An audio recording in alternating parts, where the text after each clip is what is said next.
A full day coming up at the Los Angeles Times Festival of the Book. Steve Wasserman is with us. Mr. Wasserman, what is your role in the festival and what can people expect here? Well, immodestly, I suppose I'd have to confess that my role is a kind of Saul Kirok to the Republic of Letters here in Los Angeles. I, along with my colleagues at the Los Angeles Times, are responsible for the programming at the festival, for its editorial content. And on a weekly basis, you do what? On a weekly basis, I preside over that weekly festival of books known as the Los Angeles Times Book Review. And how healthy is the book review? The book review, despite the economy going south everywhere else, my employers expanded it by a third a year ago, so it's very, very healthy despite the paucity of advertising. Shame on the book publishing world. They don't know how many people love and read books here in Los Angeles and celebrate the written word. Why did your newspaper begin this festival? This festival was begun 8 years ago. It was the mad idea of a woman named Narda Zucchino, who had the odd idea that there were quite a lot of people who would get off their Stairmasters and get up out of their lap pools and come off the beach for books. And the first year, they expected maybe 25,000 people to show up. 3 times that number came. Today, we have probably an estimated 170,000 people attending it on this last weekend in April. In this upcoming panel discussion, you are going to moderate a discussion on the topic of the day, the war in Iraq. Why have a panel like this? Well, the panel, which will consist of Christopher Hitchens, who is the I.F. Stone Fellow at UC Berkeley's Graduate School of Journalism and the author of several books and of an upcoming book about the war in Iraq, and is probably the finest polemicist of his generation, along with Robert Scheer, a syndicated columnist for the Los Angeles Times, and Samantha Power, whose book A Problem from Hell, America in the Age of Genocide, has just won the Pulitzer Prize, and Mark Danner, who also teaches at the UC School of Journalism at Berkeley and contributed to the New Yorker and the New York Review of Books. Well, what could be more timely than to engage this complicated set of issues which sees the United States taking an unprecedented role in the affairs of the Middle East? There have been a lot of panels like this. What are you going to try to make this one different? Well, we're going to try to explore, insofar as we're humanly capable, without the usual jargon and the posturing, with a degree of sobriety and seriousness, a level of conversation that goes against the grain of the coarseness that too often deforms debate on these issues in this country. Steve Wasserman, thank you very much. We're going to take you inside this building right here, Haynes Hall, for the panel discussion on Iraq.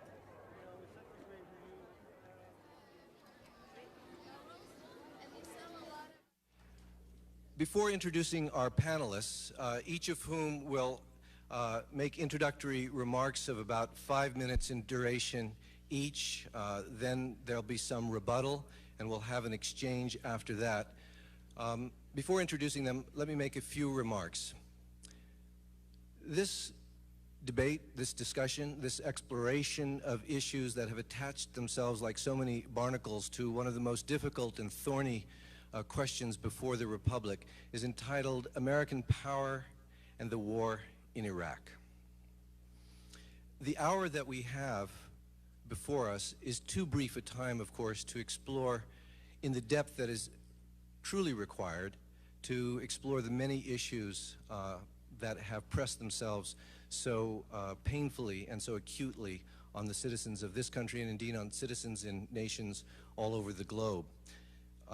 But we will do our best to raise questions and to do what we can to challenge received opinion, to examine shibboleths and canards, and to, in some fashion, get at the truth of what is reported to us and what we have experienced over the past number of months, and indeed to try to explore in some interesting fashion what is unfolding before us and likely to unfold before us in the coming months and arguably years to come. The United States and its coalition partner, Great Britain, are in Mesopotamia, having, for the moment, won the brief 28-day war in about half the time as it took to expel Saddam Hussein's troops from the occupation of Kuwait 12 or 13 years ago. The regime of Saddam Hussein is no more, and one would have to possess a heart of stone not to have been stirred by many of the pictures that were beamed to us to see the palpable relief on the faces of a people who had been for many decades ground down and under by a despotic regime whose murderous intents have now been revealed to all of us.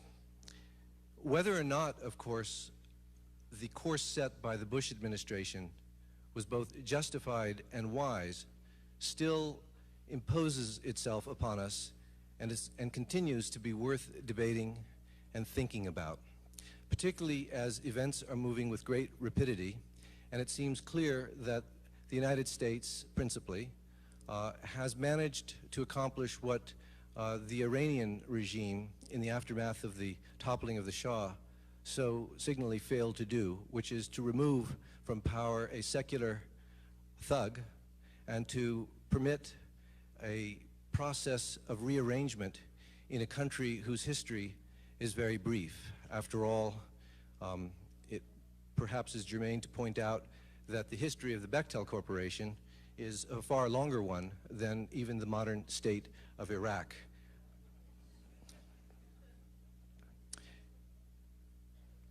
Let us begin with the proposition that this course was both justified and wise, and let us try to ask the question, can the peace be kept? Can it be constructed? Is it wise to do so? Are there larger principles at work having to do with unilateral preemption and the rule of law? And let us think about those questions with as much sobriety as we can muster, and to free ourselves of as much rhetoric and cant as we are humanly capable of.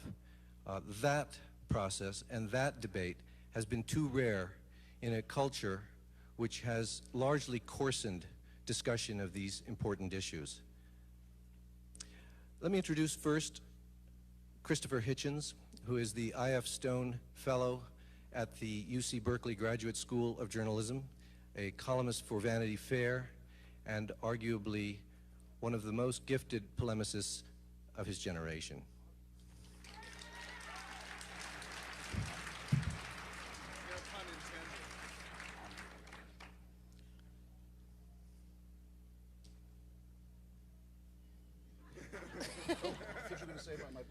Oh, he points out that I've neglected to mention that he's the author of many books, including a book which you have yet to read, but which is at the press now, entitled The Long Short War, The Postponed Liberation of Iraq, which will be in bookstores throughout the country on June 9th. Thank you, sir. That's much better. You can sit there. You'd rather do it here? Thank you, Steve. Sorry for the prompt. I guess thank you for the arguably as well. Good morning, good day, ladies and gentlemen. Thank you for coming, brothers and sisters, comrades and friends. This feels like Groundhog Day to me. I think this is the third or fourth time that I've appeared with some version of this panel on this subject. Though I'm glad to say that today, instead of the impossibly handsome and laconic features of Michael Ignatieff, we have instead the impossibly tempestuous features of Samantha Power. So I feel to that extent redeemed from the groundhog condemnation. Christos Anesti, to any of you who happen to be Greek and celebrating Easter today, I want to begin at an oblique angle to the subject. On Thursday last, the partition line of barbed wire and rubble that has separated the Greek and Turkish peoples of Cyprus by a full-fledged NATO occupation, colonization, and semi-annexation by Turkey for now upwards of a quarter of a century, that had imposed a completely apartheid colonial system on the people of Cyprus. It was as a result of a coup and an invasion, both of them the brainchilds of Mr. Henry Kissinger. This border fell down.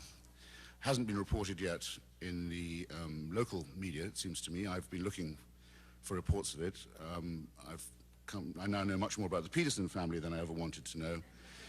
But nothing about the extraordinary fact that the last divided capital city in the world, and the last one in Europe, Nicosia, is divided no more. It seems that the Turkish authorities on Thursday, in a sense, surrendered. They gave up. They said the border is open. Greek Cypriots who I know have been going back to homes they thought they would never see again, and trying to recover cultural treasures that they thought were irretrievably lost. And even more hearteningly, many Turkish Cypriots are making their way south to apply for Cyprus identity cards, redefining their nationality as Cypriot, not as Turkish or as products of a Turkish colonial occupation, and wanting a share in the future Europe of which Cyprus, Greek and Turkish, is about to become a member. I think that this is indissoluble, this wonderful moment, extraordinary moment of liberation, equally comparable, if not more so, to the fall of the Berlin Wall, as the recent Ozymandias events in Paradise Square in the center of Baghdad would qualify to be. I believe this to be indissoluble from what all of us in the campaign for the liberation of Iraq hoped and believed would be true, that by the inauguration of this process, a positive wind of change would indeed begin to blow throughout that region. It's very clear to me that the Turkish government, realizing that it has failed to prevent the emancipation of Iraq, failing even to profiteer from it by making an opportunistic move into Kurdistan, failing even to accept the bribe that was offered to uphold its own interests by our national security establishment, has been forced to make an essential concession and has begun to retreat from its policy of isolationism, colonialism, and military expansionism. This is an extraordinarily important fact, especially when you remember that when we were last met, we of this panel, about a month ago, it was confidently predicted on all sides that Turkey would seize the territory of northern Iraq, would put an end to the experiment in Kurdish self-rule and autonomy, would project its power under the American umbrella deep into Iraq. That was only one of the many ridiculous, doom-laden predictions that one had to combat. To the contrary, the ratchet of emancipation works in the opposite direction. Kurdish autonomy, one of the most important causes of the movement for international human rights that there is, the largest minority in the world, the largest people in the world that don't have a state. Their autonomy in northern Iraq is now further guaranteed, underwritten, and expanded. And it's been met with this counterpart in Cyprus. It was also predicted about a month ago with even more confidence that General Sharon would seize this opportunity to cleanse the West Bank of its remaining Palestinian inhabitants and complete the process of ethnic cleansing. That this too would be an unfailing consequence of any attempt to end the use by Saddam Hussein of Iraq as his own personal torture chamber. Well, that didn't happen either. In fact, General Sharon now is having to have a much more serious discussion about his illegal colonial settlements than he's ever had to have with any previous United States administration.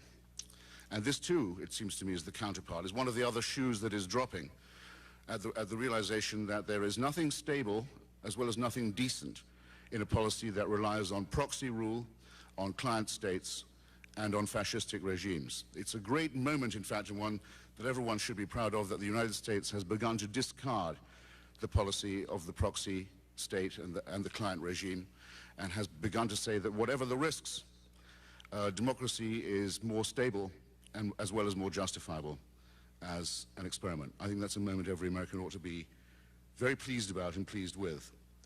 And the fact of the matter is, by an exercise of what Hegel once called, I'll plagiarize him for a second, the cunning of history, the United States has found itself at war with the forces of reaction. I'll say it again so you can relish it. The United States has found itself, by perhaps an exercise of the cunning of history, at war with the forces of reaction. This policy of regime change was opposed by the Saudi Arabian oligarchs, the people who helped to bring us Al-Qaeda. It was opposed by the Pakistani secret police and the dictatorship that helped bring us the Taliban, unalterably opposed to the policy of regime change. It was opposed by the Turkish establishment with its colonial adventures in Cyprus and its projected colonial adventures in Kurdistan. It's a challenge to what's long been an insufferable status quo. And I know I'm not going to need to rehearse for you the exhilarating effect that it's had for all the people of Iraq. Obviously now, if you want to get your story into the New York Times or the Washington Post or the LA Times, you have to know where to put the apostrophe in the word Shia or Shiite. They happen to be the story at the moment. This too is part of the long list of doom-laden predictions that I think will turn out to be false and will be falsified. There is, of course, a moment of revolution among the Shia population. of Iran, but we haven't heard from innumerable other elements of that population yet, including the 4 million out of 22, 23 million Iraqis, gifted, talented, professional, qualified, and democratic, who've been forced by this horrendous regime to live outside their own country and who can now return bringing their skills and their experience of living in a democratic society. It's with these people we should be working. Those people who won't have time for many more mass anti-war demonstrations may be wondering what to do with the time that will be lying so heavily on their hands from now on. Well, I have some suggestions. They could raise some money to help the people who are restarting the free press in Baghdad. They could raise some money for the human rights groups who are going to be digging up the mass graves and breaking open the secret prisons and tearing open the torture chambers. They could sponsor the families of some of the thousands and tens of thousands of missing Iraqis and Kurds who are going to want help finding their families or finding at least what happened to them. There's going to be plenty of work for everybody to do. And I think it's high time that the American human rights community helped to put Iraq at the top of its list of priorities in that respect. One more minute. I'll just make two closing points there if I've only 60 seconds. In 1990, the reason why my book is called The Long Short War, and the reason I wanted it to be introduced under that title, is that what we've just seen is not the end of a 28-day war, but the end of a 13-year one, which began in 1990, when Saddam Hussein actually abolished the existence of a neighboring Arab and Muslim state, annexed Kuwait entirely to Iraq.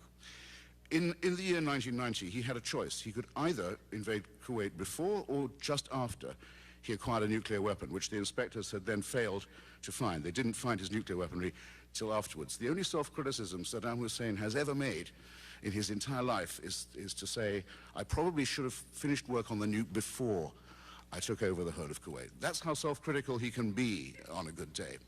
Well, now he hasn't got Kuwait, and he hasn't got the bomb, and he's never going to find out what it's like to have weapons of mass destruction. He did make an alliance with the forces of jihad, openly appealing to them, openly training them, the bin Ladenist forces in Kurdistan and in southern and central Iraq. We found them. They were almost the only people willing to fight for him. So we know the terror connection is proved, because that alliance between them didn't start the day before yesterday, comrades, I can promise you that. And we will, though it's taken 13 years far too long, 12 of those years really were eaten by the locust in Iraq. Finally, the job is very nearly completed, and all it remains for me to recommend, I think, in closing, is that we give the inspections more time. Thank you.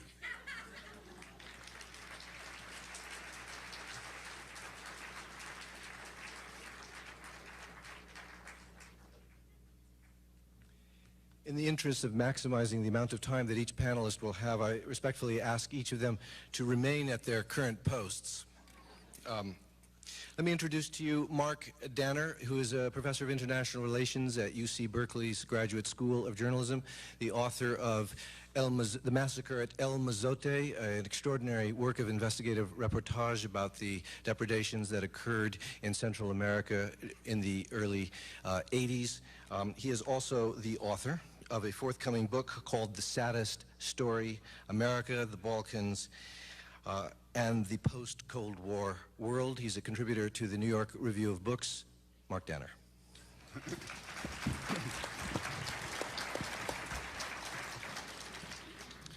Thank you, Steve. Thank you for coming.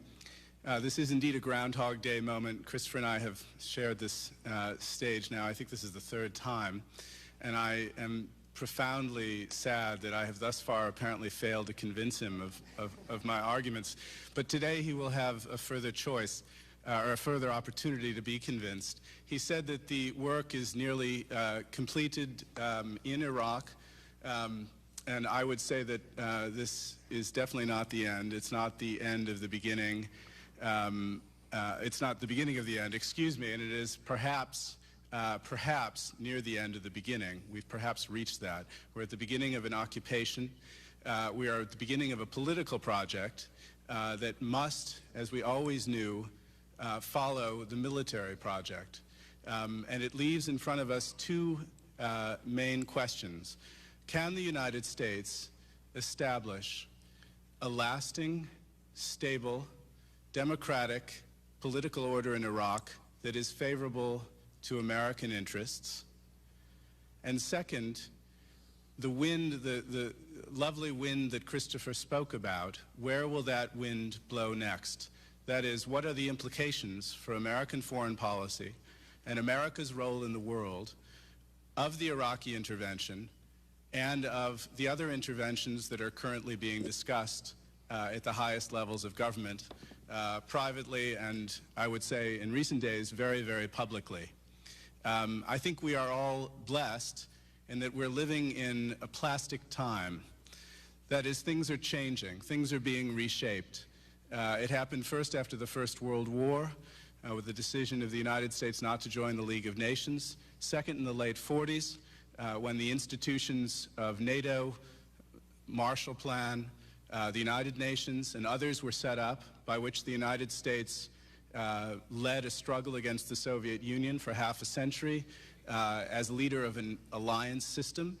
And it's happening now again, where you see the United States essentially demolishing a good deal of that alliance system and a good deal of that multilateral system and changing to the politics of unilateralism, hegemonic, unilateral, and very much reliant on military force. The question before all of us, and the one that we can, the answer to which we can follow every day in our newspapers, presumably on the front page, perhaps on the inside pages, is can the United States establish a new order in the vacuum that it has created in Iraq? The dictatorship has been destroyed. A national security state that for 30 years has dominated the politics of Iraq, that has either exported or killed political competition and political opposition.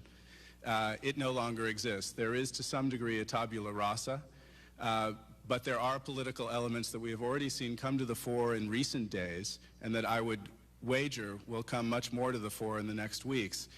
One is the Shia structure of politics on the ground, which has already had for the first time in 30 years its yearly pilgrimage to Karbala, and has already begun staging demonstrations in the capital and elsewhere against the United States. We have in Iraq a situation similar to that, for all its differences, in Haiti after 1986, and in other countries we can think of after the end of despotism. That is, a new political universe is being born. We have planets, suns, constellations, wheeling off into space. We'll have newspapers, we'll have political parties, we'll have political groupings, we'll have alliances, and each of these political groupings will be trying to gain, to look for lucrative political issues. And the United States very quickly has already actually become the main political issue in the country. That is, we're trying to create a democracy, a democratic system, or at least we say we are, under the shadow, the inevitable shadow of nationalism. It is as if we're trying to do delicate work under our own shadow in the darkness. And that shadow of nationalism will become more and more prominent, I think, in the days and weeks ahead. The key problem in the Middle East, which we're going to confront, I think, and the problem raised by Christopher's talk, is if indeed we have been, over the years, for democracy in the Middle East, why are there no democracies there? And since there are no democracies there, why is it that we support and have continued to support autocracies, both by your tax dollars for military defense of the regime in the Gulf, the regime in Saudi Arabia, or by direct foreign aid in the case of Egypt, as well as other places, $3 billion a year? And the answer to that, I think, is rather simple, which is that the autocratic rulers of those states are favorable to American interests, or at least appear to be so, and the people, increasingly, are not.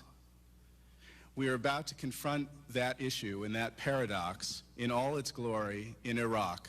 That is, if the democratic order that we claim we support and that we claim to want to create is indeed created, it risks very much being an order that will be anti-American and certainly anti-American policy in the Middle East, and with respect especially to Israel and the Palestinians. A few days ago, Donald Rumsfeld simply said, when asked, what if a Shiite regime takes power contrary to American interests, he simply laid down the line, that will not happen. Again, there's an obvious paradox there when we talk about our ideas about democracy.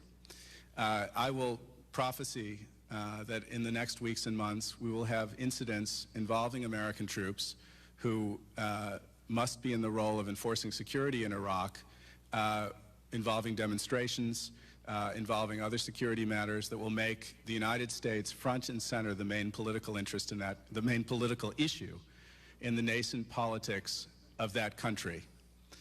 One of the surprising things over the past weeks has been, well, among other things, there were no flowers and sweets greeting us in the streets. But the second, most surprising thing, it seems to me, is that the United States was very unprepared for the occupation itself, and that a number of decisions that had to be made before it, most obviously how the country would be secured, how Americans would protect public buildings, how Americans would apply security in the main cities, and finally, what political order America would support, what would be its policy, for example, toward the Iraqi National Congress and Ahmed Shalabi. Those questions were not resolved within the government. They're still being fought over. We will see now the cost of this indecision. I think we'll also see the costs of the fact that the Pentagon is going to run this occupation. And the political mastermind, Donald Rumsfeld, it seems, will be the public face of this occupation.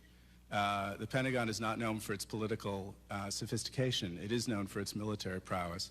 And that the United Nations, partly as a result of the wounds that still remain from the pre-war diplomatic fight, is going to be kept out of things. So we see the continuing cost of this struggle. Thank you, Mark. And now we'll turn to Samantha.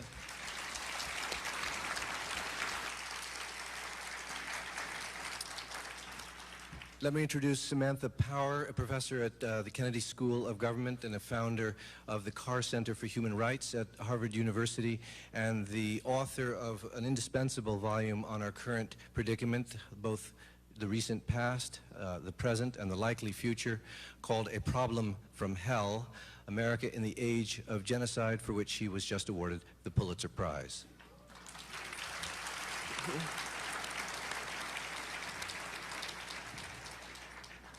I don't know, still when I hear those words, it sounds about as unfamiliar as being told I've just won the Cy Young. She'd rather have won the Cy Young. I'd perhaps rather have won the Cy Young.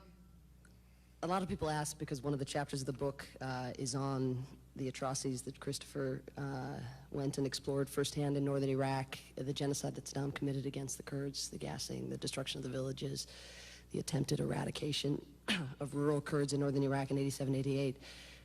How it could be that I could have been so skeptical about this war. And so I'd just like to begin by sketching sort of some of the reasons, I think all of which raise questions not only about the future of Iraq, but also, as Marcus suggested, about the future of American power, and also crucially, and something that we all have to take into account, the future of international institutions, because we seem to fall prey to a kind of romanticizing impulse when it comes to international institutions that I think those of us who experienced the Bosnia conflict should be wary of, but that's what happens when one ends up so skeptical about the motives and the plans of the administration.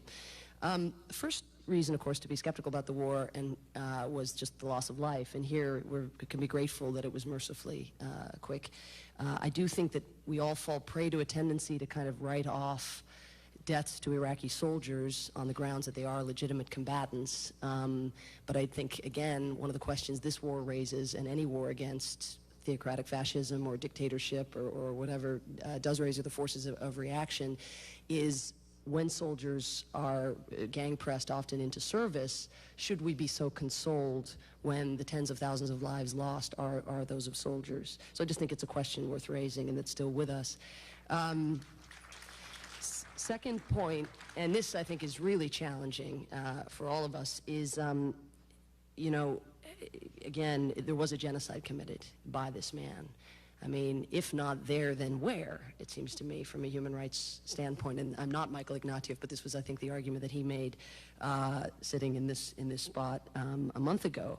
I felt that the danger, and this just sounds like parsing, but that it was not a mortal danger and nor an immediate danger to the Kurds or to citizens of Iraq, and I'm sure Christopher will weigh in on this later, but that there was an argument that could be made for a punitive intervention 12 years later.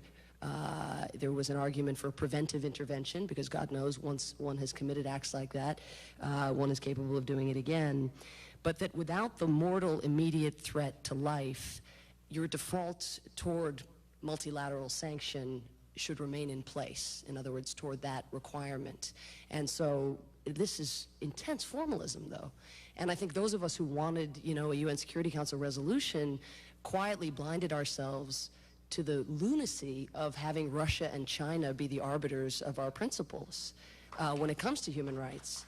And I don't think we take that fact very seriously. And I think while we have good reason for turning to the Security Council, because they are the only guardians of legitimate, so-called legitimate and/or legal action. They are the only guardians of our order, and so it's one-stop shopping. It's the only place to go.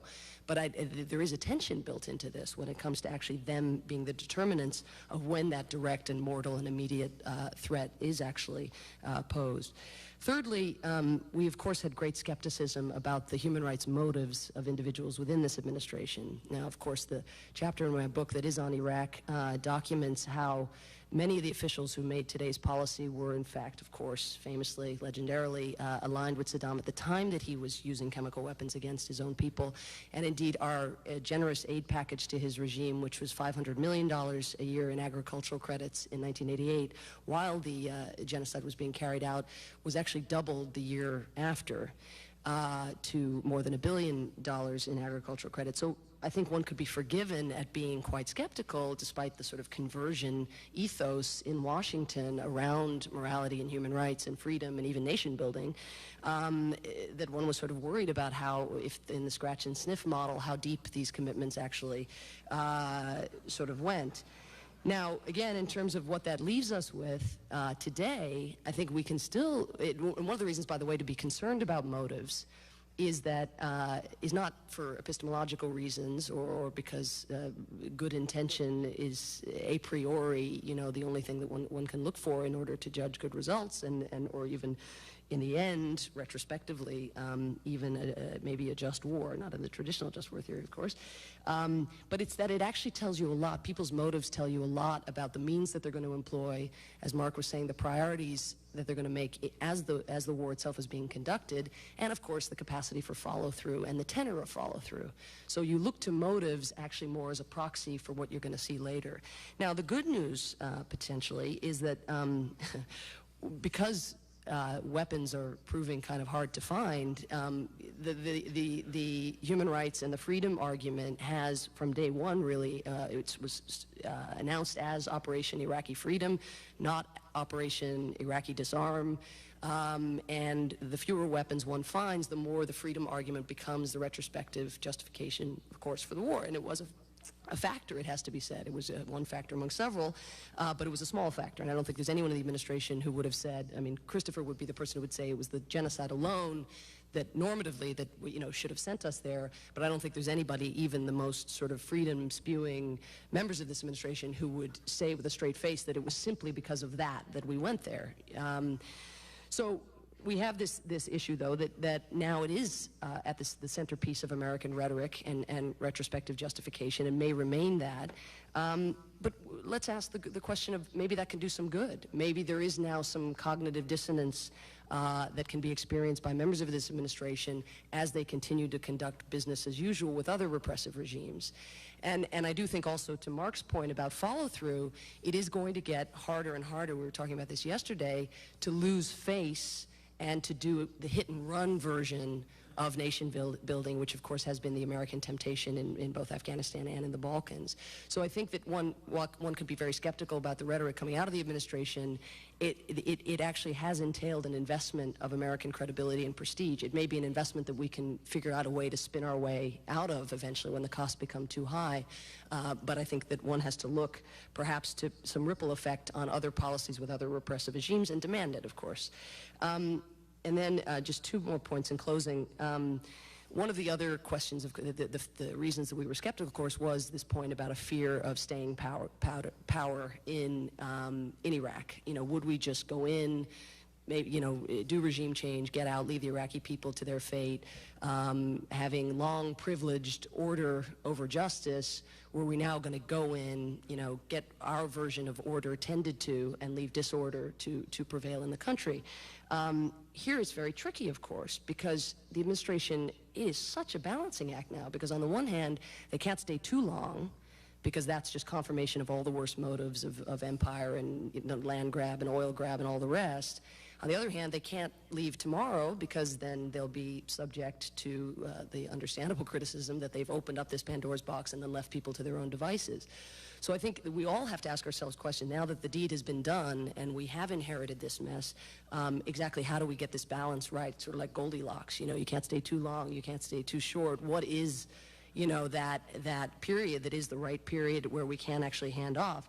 Again, I want to stress, though, we are very prone to romanticize both the United Nations as a sort of peacekeeping enforcement force and other member states who themselves, believe me, if they could have gotten that Bechtel contract, they too would have made a lunge in that direction.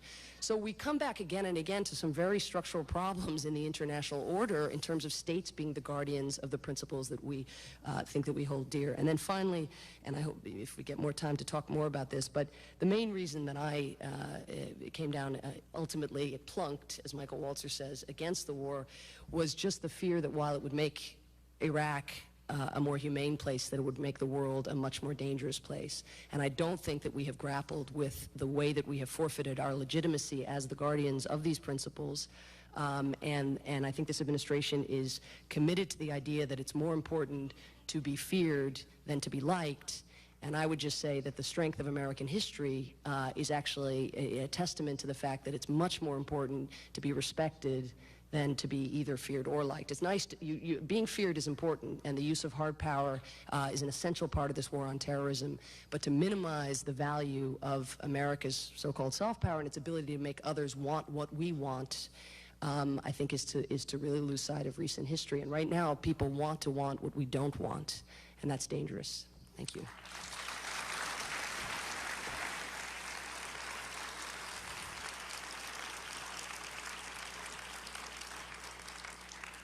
I'd like to introduce now Robert Scheer, the USC clinical professor at the USC Annenberg School for Communication, the author of numerous books, including America After Nixon, The Age of the Multinationals, With Enough Shovels, Reagan, Bush, and Nuclear War, and the serious but somewhat mischievously titled book, Thinking Tuna Fish, Talking Death, Essays on the Pornography of Power, and a syndicated columnist for the Los Angeles Times.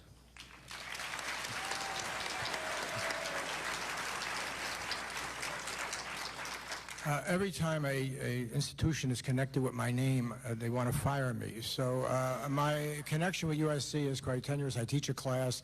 I'm a syndicated columnist who, fortunately, the LA Times runs. I thank them. I don't speak for them or USC or anyone else. For that. Even my own wife disagrees with me profoundly. So I just want to be clear about that. I've also learned from these exchanges that it takes a great deal of courage to support the administration if you're in the media, and it's an act of cowardliness to criticize the administration. I learned this in our last debate. I've learned this from the thousands of emails that I get. And I just want to disabuse people. I am not an Islamic fanatic, and that was not the reason for my criticizing the war. However, clearly our panel here is unexpectedly unbalanced. I thought we would have more of an administration point of view, so I would like to take that position and say and defend it.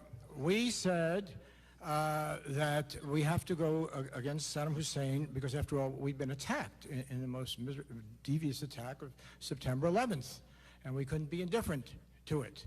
And we fortunately had this ally of Pakistan that some people had thought had been behind the Taliban and Al-Qaeda, but we wanted to cease punishing them for their nuclear weapons, so we dropped the sanctions.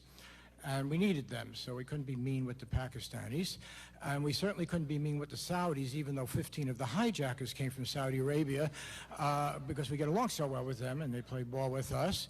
And so what did we have? We had Saddam Hussein.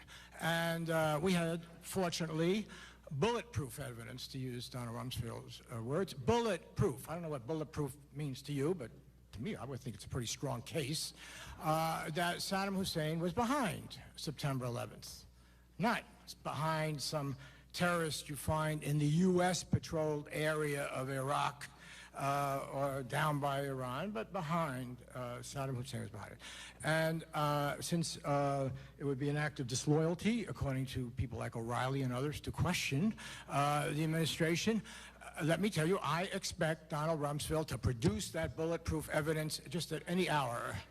And I will applaud him for it. And I must tell you, every single weekend now, I have spent the weekend looking for weapons of mass destruction.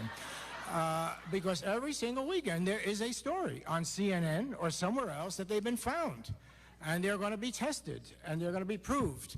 And in fact, for all respect one has for the New York Times, this is what Judith Miller said last Monday. Then I read New York Times on Tuesday. Where were they? Where are those little corrections or something?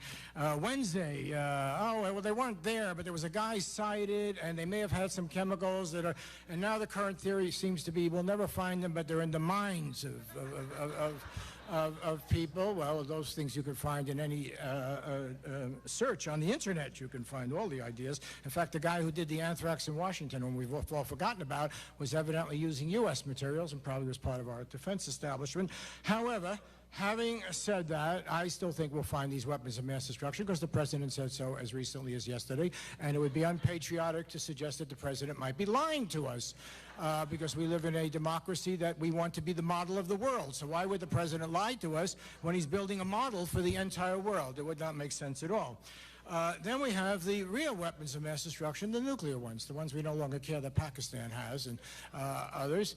And, okay, that was a harder case to make because nuclear weapons, as you know, can pretty easily be detected and so forth. They give off all kinds of signals. You have to get a lot of equipment. You don't do it in your kitchen, as with some of these other weapons. But fortunately, we were able to find the properly forged documents to make the case. And when you're up against a particularly evil enemy, you have to forge documents. That's one of the things you do. And I disagree with Hans Blix that it's sort of surprising that our CIA and the British intelligence did not know that these were crude forgeries. I think these people are trained to not notice crude forgeries. And as a result, they just passed it on as our own work and so forth. So the nuclear weapons issue, I'm sure, again, we will find. There's this massive cache. And I looked today again, but they didn't show up. The other thing that we have about this whole question of our posture and the model, because let's face it, there's a serious point to be made here. You don't take over these countries unilaterally and not have a responsibility. I think that's the point that was made. Whether we like it or not, we are in this thing that George W. Bush condemned, nation building, okay? And if we don't do the nation building, we're going to have lots of al-Qaedas, because that's what happened in Afghanistan. We supported the Mujahideen. We said these were freedom fighters. Ronald Reagan had a day of celebration every year for the freedom fighters. Freedom fighters morphed into the Taliban. Taliban morphed into al-Qaeda. They didn't like us so much. And we have this problem. So we know there's no walking away from Iraq. And also we committed what I think for colonialists is a cardinal sin. We actually said these people are important. You know, they're not just going to be house servants. But they're going to be democratic, and their rights are important. And heresy of heresies, they should actually control their own oil, and it should be used for their betterment. This is the most radical notion of the last 50 years, that the resources of these countries should be used for the betterment of the people. My God, if you apply that to Oakland or Los Angeles, you're really going to have a revolution here.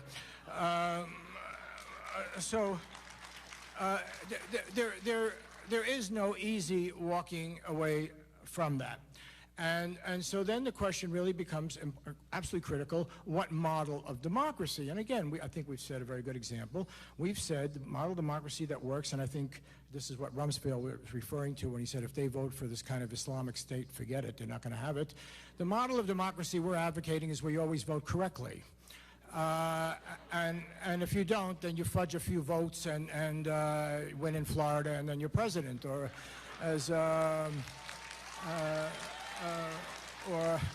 as please don't clap, because then my friend Hitchens, who I've known for many years, will accuse me of throwing red meat to the mob, and you know, people supporting your argument means your argument is invalid. I learned that from our last debate. But one more minute. One more minute. Okay, but I think that the critical thing here, the critical lesson is what really was the lesson. This is a country that once believed in the League of Nations, World, UN, and everything, and I think goes to the previous point. We said that we can smash the United Nations, we can smash multilateralism, we can smash that vision of the New World Order, the expanded NATO and everything, because they did not vote our way on our timetable. We wouldn't even allow Chile 30 days, okay? Even when France was crumbling and said, give us 30 days. And what do we hear now?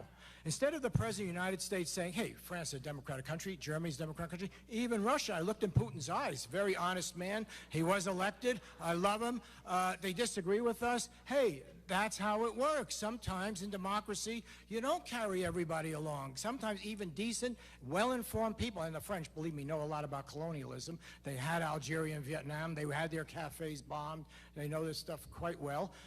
Colin Powell, even in his book, said if he'd read Bernard Fall, he never would have gone to Vietnam, so they knew something about the previous mistakes. But here you have a situation where the President of the United States, instead of saying that, said these people they're the old regime, they're out of the debate, the UN Security Council is not worth anything because it's not going to vote our way, we won't even go for another vote. What are you saying about democracy? We are saying, basically, you're for democracy when it comes out in support of your interests, your skewed view at that moment. And I think the United States has set the worst example and has betrayed the most important ideal in this world, you know, which is that people are allowed to debate these things. They should be informed. They should not be deceived. The government should speak truthfully to them, and instead we've had a government that has lied to them far more effectively than I've been able to do playing the government role just now. Thank you, Buzz. Thank you, Mr. Scheer.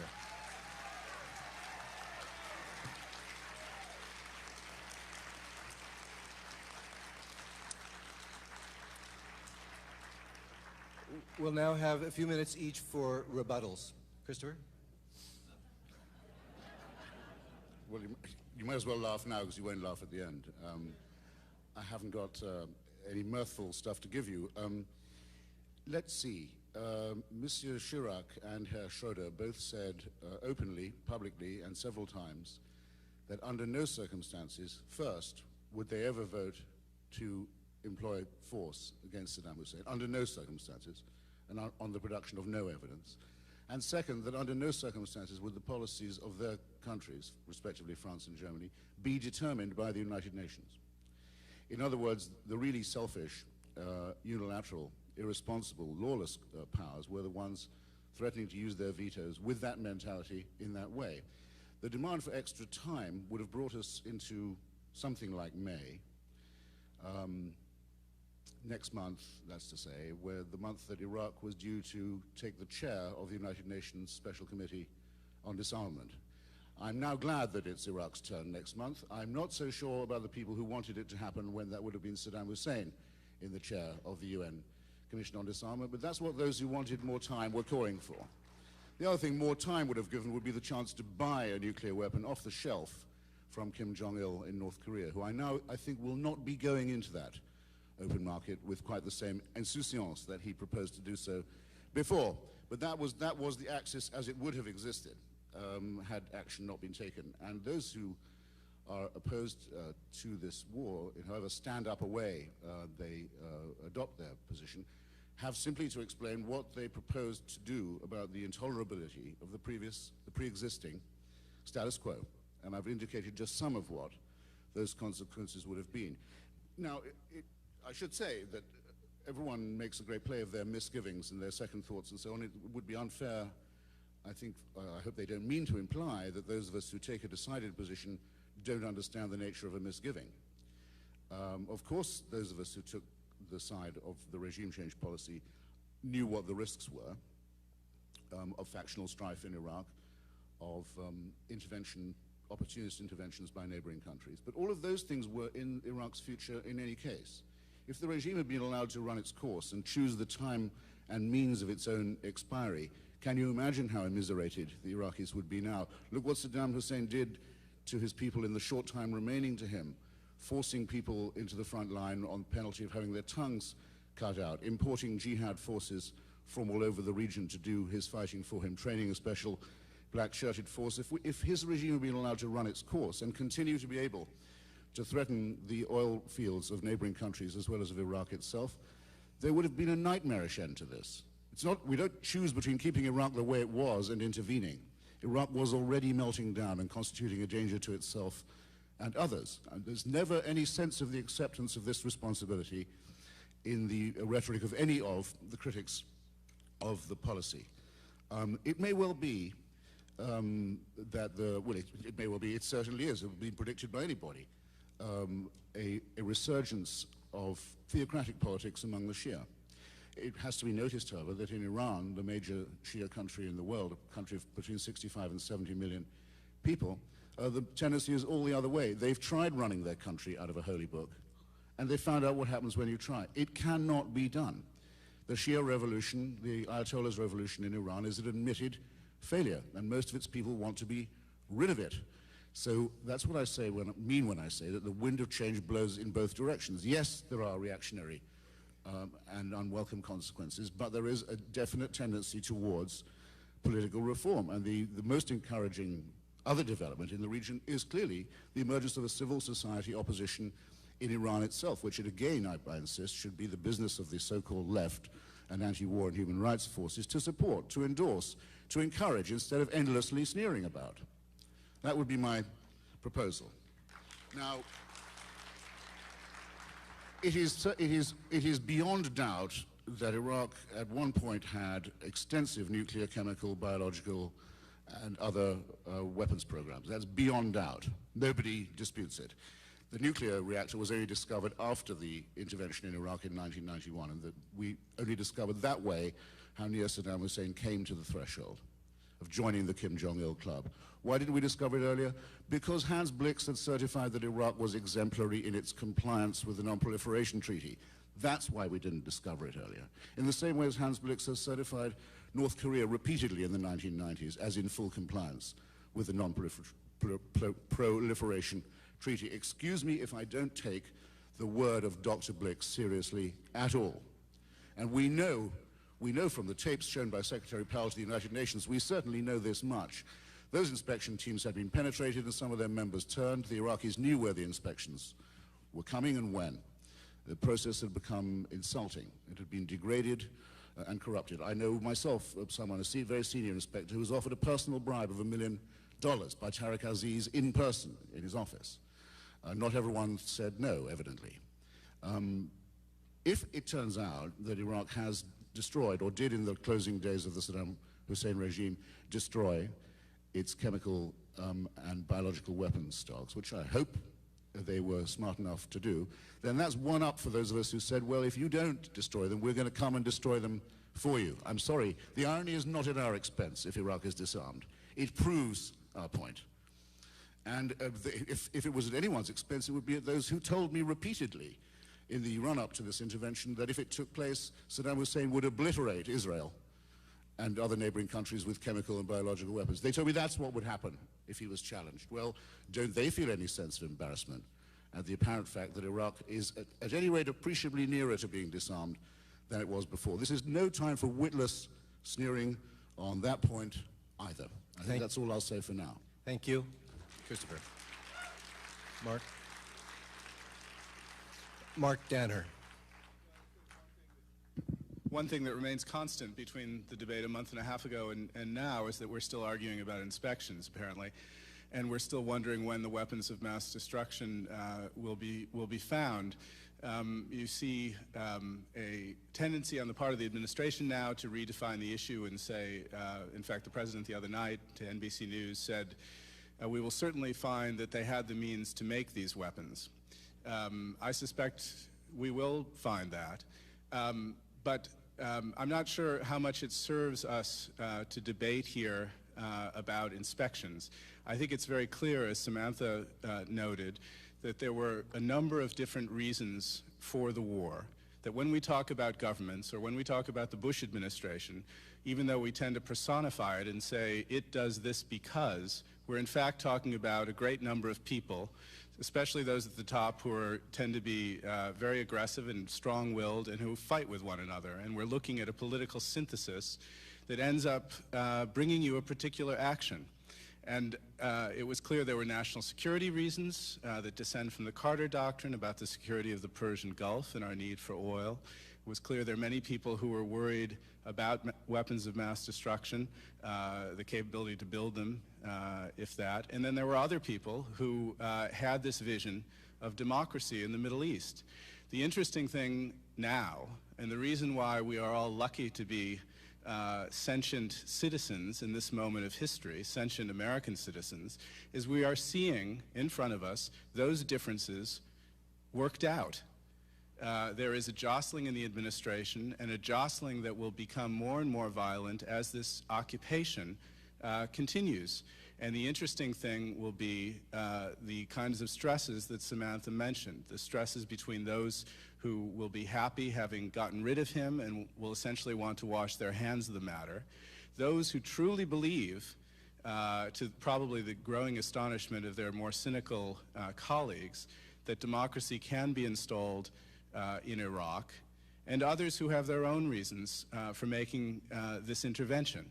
My interest, we can argue, I think, about the French, we can argue about the Germans, we can argue about the effects of these debates, but it seems to me that, again, as citizens, what we should be concerned about is how this occupation will develop and what it will lead to.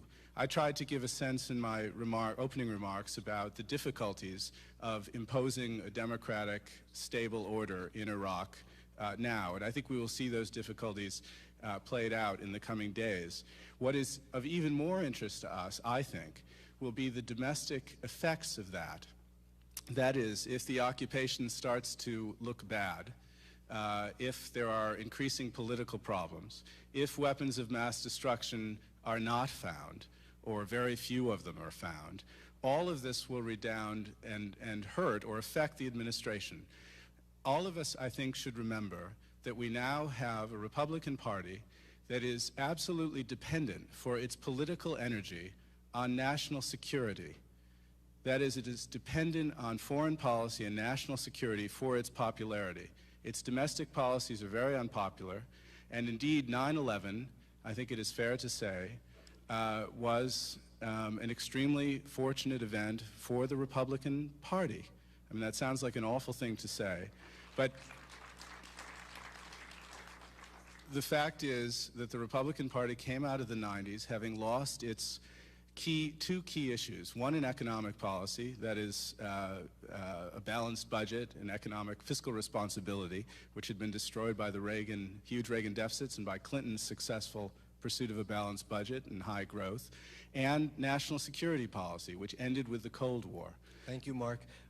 Not only has time for inspections begun to run out, but I'm afraid I'm informed by my overseers that the time for at least this even modest debate is fast running out. Can I add one sentence?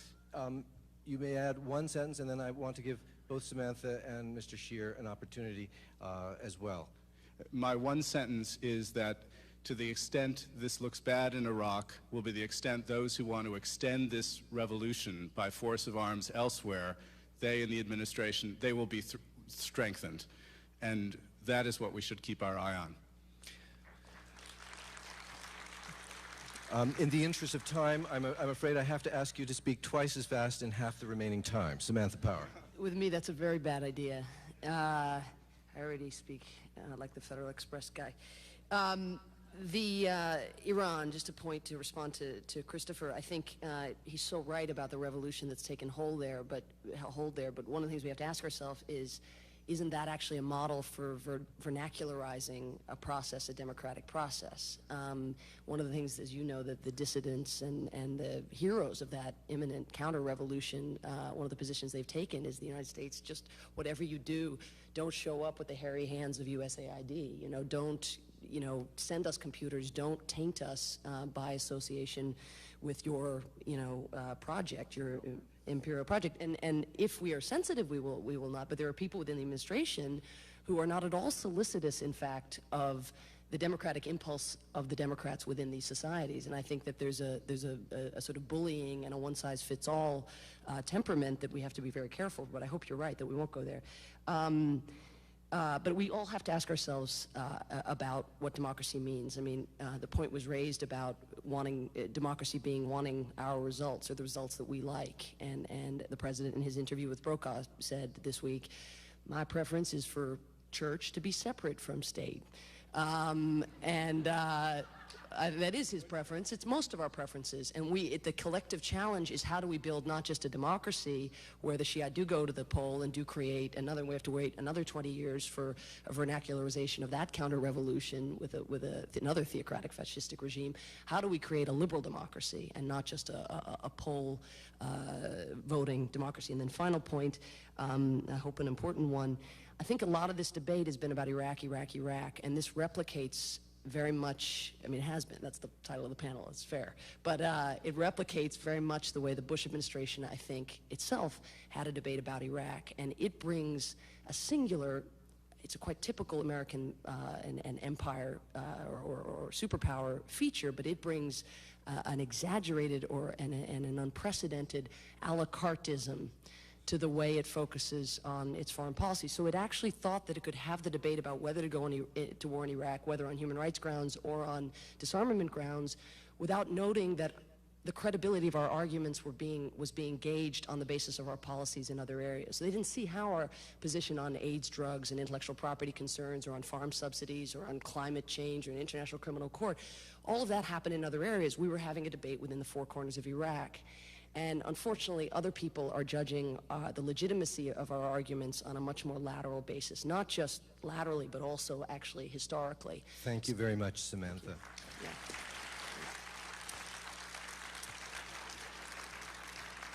Robert Scheer. This is what, 10 seconds of truth? Okay. If you can confine it to even several haikus strung together, that would be appreciated. Well, let me give us several haikus. I mean, I can't do it as a poet, but A, we are the strongest nation that has ever existed in the world, disproportionately more powerful than any society, and we are more chicken shit, more afraid of our own people than we've ever been. I don't get it. I don't understand why we have prisoners locked up and they don't have a right to lawyers. I don't understand why immigrants have to register. I don't understand why these talk show nuts keep telling us we can't challenge them. I don't understand, where are the advocates of democracy? Who are the people who believe in free debate, for God's sake? When is there a better time to debate than when you're thinking about remaking the whole world? You know? Why shouldn't you be debating it? You know? And on every level. We said those scientists in Iraq should be in an environment where they could speak freely. Why are they being held? And why is there not one single journalist that seems to want to interview them? They've been held since April 12th, the most leading. What are they doing? Being worked over? You know? Are they being treated like they're being in Guantanamo? So the basic issue here is really not our right to intervene in the world. I think we should intervene in the world to stop genocide. I think we should do it with maximum support of other countries. I think we should do it when it's clear. I think non-proliferation is an important issue. We ought not to lie about where nuclear weapons are, weapons of mass destruction. We ought to be clear about it, and we ought to act with as much unity and clarity of purpose to stop that, okay? Our administration hasn't done that. It was indifferent to these issues before September 11th. It has exploited these issues after September 11th for political reasons, and that is dangerous, extremely dangerous. So I would leave you with one final challenge. When you go home and you listen on your car radio, maybe I'm sensitive because my name seems to come up every half hour, But you listen to car radio and you say, do these people really believe in democracy?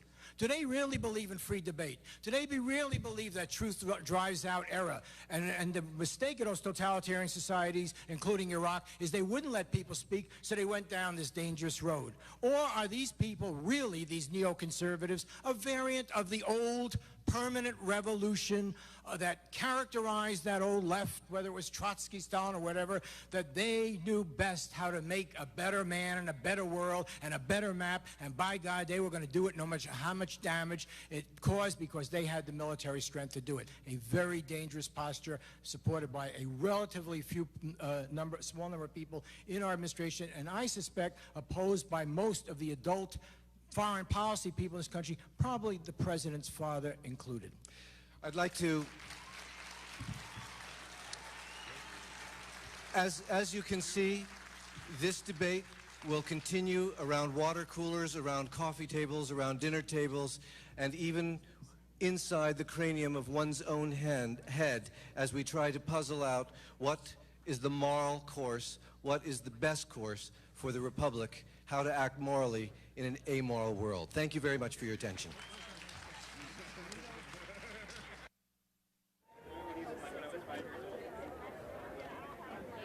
Book TV's coverage of a full day coming up at the Los Angeles Times Festival of the Book. Steve Wasserman is with us.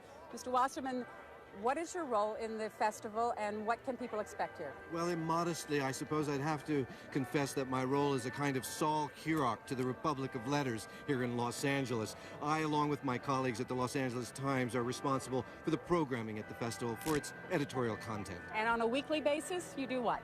On a weekly basis, I preside over that weekly festival of books known as the Los Angeles Times Book Review. And how healthy is the book review? The book review, despite the economy going south everywhere else, my employers expanded it by a third a year ago, so it's very, very healthy despite the paucity of advertising.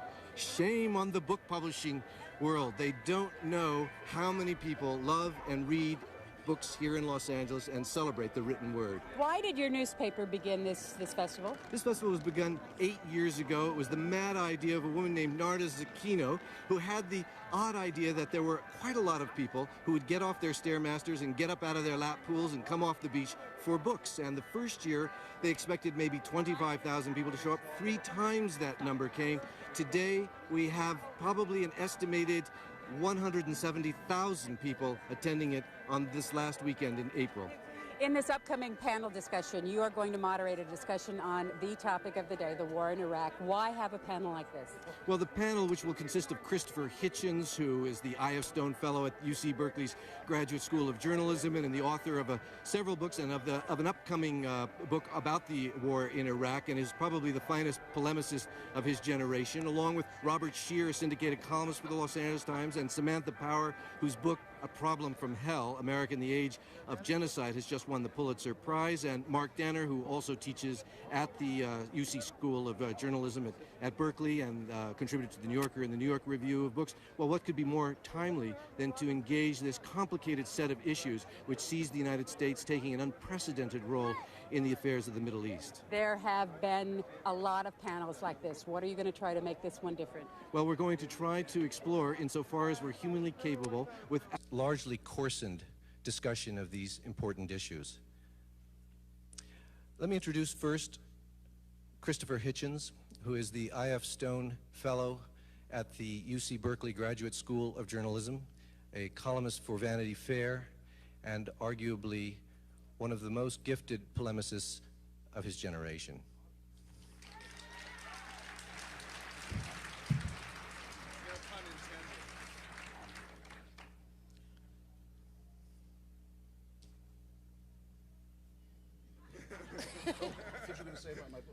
Oh, he points out that I've neglected to mention that he's the author of many books, including a book which you have yet to read, but which is at the press now, entitled The Long Short War, The Postponed Liberation of Iraq, which will be in bookstores throughout the country on June 9th. Thank you, sir. That's much better. You can sit there. You'd rather do it here? Thank you, Steve. Sorry for the prompt. I guess thank you for the arguably as well. Good morning, good day, ladies and gentlemen. Thank you for coming, brothers and sisters, comrades and friends. This feels like Groundhog Day to me. I think this is the third or fourth time that I've appeared with some version of this panel on this subject. Though I'm glad to say that today, instead of the impossibly handsome and laconic features of Michael Ignatieff, we have instead the impossibly tempestuous features of Samantha Power. So I feel to that extent redeemed from the groundhog condemnation. Christos Anesti, to any of you who happen to be Greek and celebrating Easter today, I want to begin at an oblique angle to the subject. On Thursday last, the partition line of barbed wire and rubble that has separated the Greek and Turkish peoples of Cyprus by a full-fledged NATO occupation, colonization, and semi-annexation by Turkey for now upwards of a quarter of a century, that had imposed a completely apartheid colonial system on the people of Cyprus. There was 12 or 13 years ago.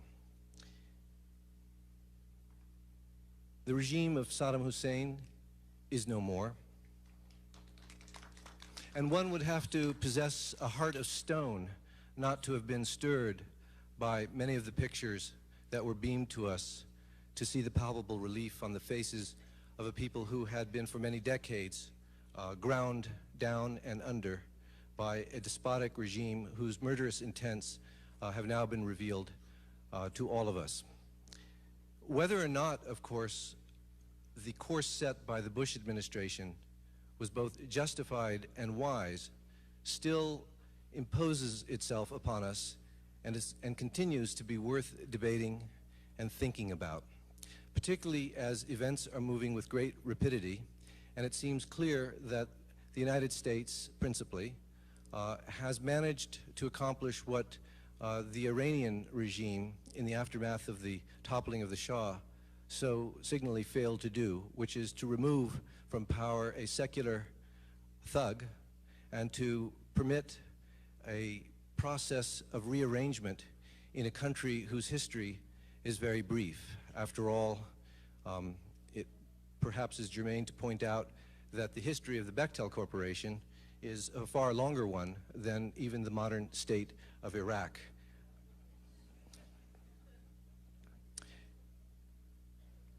Let us begin with the proposition that this course was both justified and wise, and let us try to ask the question, can the peace be kept? Can it be constructed? Is it wise to do so?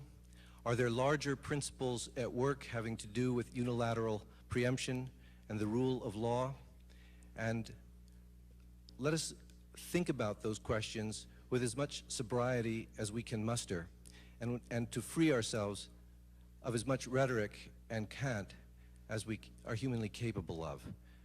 That process and that debate has been too rare in a culture which has out the usual jargon and the posturing with a degree of sobriety and seriousness, a level of conversation that goes against the grain of the coarseness that too often deforms debate on these issues in this country. Steve Wasserman, thank you very much. We're going to take you inside this building right here, Haynes Hall, for the panel discussion on Iraq.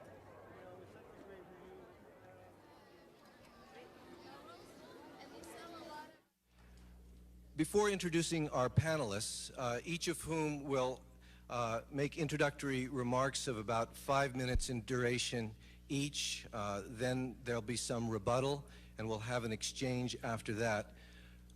Before introducing them, let me make a few remarks. This debate, this discussion, this exploration of issues that have attached themselves like so many barnacles to one of the most difficult and thorny questions before the Republic is entitled American Power and the War in Iraq. The hour that we have before us is too brief a time, of course, to explore in the depth that is truly required to explore the many issues that have pressed themselves so painfully and so acutely on the citizens of this country and indeed on citizens in nations all over the globe. but we will do our best to raise questions and to do what we can to challenge received opinion, to examine shibboleths and canards, and to, in some fashion, get at the truth of what is reported to us and what we have experienced over the past number of months, and indeed to try to explore in some interesting fashion what is unfolding before us and likely to unfold before us in the coming months and arguably years to come. The United States and its coalition partner, Great Britain, are in Mesopotamia, having, for the moment, won the brief 28-day war in about half the time as it took to expel Saddam Hussein's troops from the occupation of Kuwait. As a result of a coup and an invasion, both of them the brainchilds of Mr. Henry Kissinger, this border fell down. Hasn't been reported yet in the local media, it seems to me. I've been looking for reports of it. I now know much more about the Peterson family than I ever wanted to know. But nothing about the extraordinary fact that the last divided capital city in the world, and the last one in Europe, Nicosia, is divided no more. It seems that the Turkish authorities on Thursday, in a sense, surrendered. They gave up. They said the border is open. Greek Cypriots, who I know have been going back to homes they thought they would never see again, and trying to recover cultural treasures that they thought were irretrievably lost. And even more hearteningly, many Turkish Cypriots are making their way south to apply for Cyprus identity cards, redefining their nationality as Cypriot, not as Turkish or as products of a Turkish colonial occupation, and wanting a share in the future Europe of which Cyprus, Greek and Turkish, is about to become a member.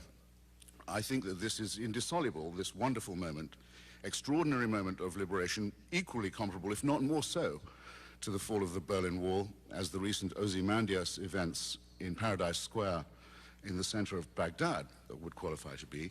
I believe this to be indissoluble from what all of us in the campaign for the liberation of Iraq hoped and believed would be true, that by the inauguration of this process, a positive wind of change would indeed begin to blow throughout that region. It's very clear to me that the Turkish government, realizing that it has failed to prevent the emancipation of Iraq, failing even to profiteer from it by making an opportunistic move into Kurdistan, failing even to accept the bribe that was offered to uphold its own interests by our national security establishment, has been forced to make an essential concession and has begun to retreat from its policy of isolationism, colonialism, and military expansionism. This is an extraordinarily important fact, especially when you remember that when we were last met, we of this panel, about a month ago, it was confidently predicted on all sides that Turkey would seize the territory of northern Iraq, would put an end to the experiment